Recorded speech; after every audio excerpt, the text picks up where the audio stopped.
শুক্রবার মধ্যরাত ঢাকাসহ পুরো দেশ তখন গভীর ঘুমে। হঠাৎ গণমাধ্যম, সামাজিক মাধ্যম সহ সবখানে আলোচনায় গাজীপুর। মধ্যরাতে হঠাৎ কি এমন হলো যার জন্য আলোচনায় গাজীপুর? কি হয়েছিল আসলে সে রাতে?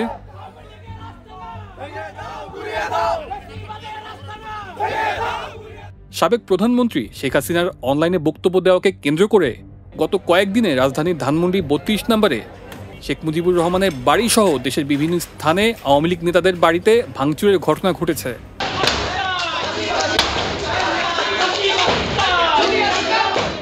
৭ ফেব্রুয়ারি গাজীপুরের সাবেক মেয়র জাহাঙ্গীরের সামাজিক মাধ্যমে একটি বক্তব্য ভাইরাল হয়, যেখানে তাকে বলতে শোনা গেছে রাজধানীবাসীকে রাতে ঘুমাতে দেওয়া হবে না। তার এই বক্তব্য ছড়িয়ে পড়লে উত্তপ্ত হয়ে ওঠে ছাত্র জনতা। এর জেরে সাবেক মুক্তিযুদ্ধ বিষয়ক মন্ত্রী আকম মোজামেল হকের বাড়িতে মধ্যরাতে হামলা ও ভাঙচুরের ঘটনা ঘটে।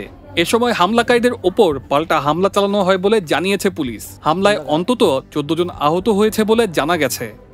এদের মধ্যে প্রায় সবাই ছাত্র বলে জানিয়েছে পুলিশ।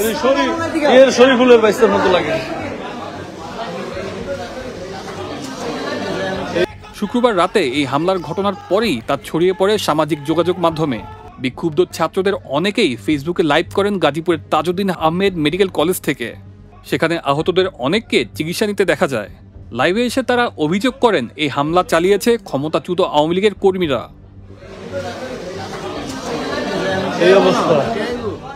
রাতেই আহতদের দেখতে সেখানে যান বৈষম্য বিরোধী ছাত্র আন্দোলনের আহ্বায়ক হাসনাত আবদুল্লাহ ও জাতীয় নাগরিক কমিটির মুখ্য সংগঠক সার্জিস আলম।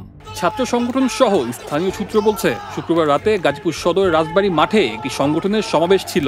গাজীপুরে বিভিন্ন থানা থেকে দলটির কর্মীরা ওই সমাবেশে যোগ দেয়।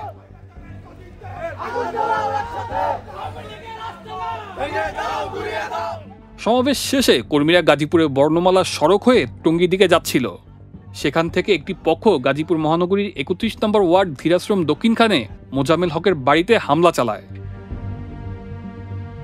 এ সময় গ্রামে ডাকাত হামলা চালিয়েছে বলে স্থানীয়রা পার্শ্ববর্তী মসজিদের মাইকে ঘোষণা দেয়।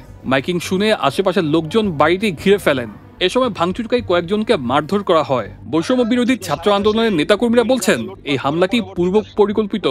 এই ঘটনার পরপরই সার্জিস আলম ভেরিফাইড অ্যাকাউন্ট থেকে পোস্ট করে লেখেন, গাজীপুরে আজকেই হবে আওয়ামী সন্ত্রাসীদের শেষ দিন, আমরা আসছি। রাজনীতির এমন ঘিঢালার সময়ে গাজীপুরের ঘটনার পরিণতি কি হবে সেটাই এখন দেখার বিষয়। তানজিলুর রহমান তুষার, বৈশাখী টিভি।